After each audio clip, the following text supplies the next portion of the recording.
Ni Garazi Dorronsoro Garate naiz, eta Leike markaren atzean dagoen pertsonetako bat naiz. Guk Leike markan osagarriak sortzen ditugu, batetik oihalez sortutako osagarriak eta bestetik artilez sortutako osagarriak. Eta horiek ikusteko aukera Instagram edo Facebook kontuetan daukazue.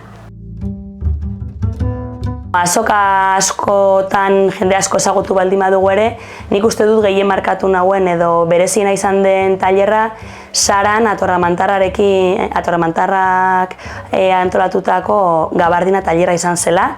Bertan Katxalinekin 3 egunez egon ginen eta berak sortutako patroi baten oinarritutako gabardina bat sortu genuen 6 emakumezko talde batek, bakoitzak berea, baina bere laguntzarekin, eta benetan oso aberasgarria eta asko ikasteko balio izan zigun tailerra izan zela.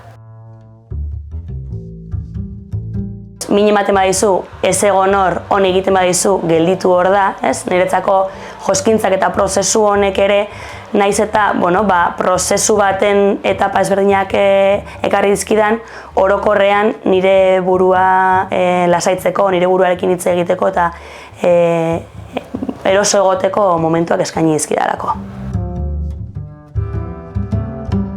Nire ama da, eta nire amagatik izan espalitz, ezinezkoa litzateke prozesu hau eramatea, eta azkenean nire amaren gana heldu naiz, nire amona eta nire amamaren bidez bebai, eta horrek erakutsi dit bidea hurrengo belaunaldietan ere emakumeok eskutik lotuta egin beharko dugula.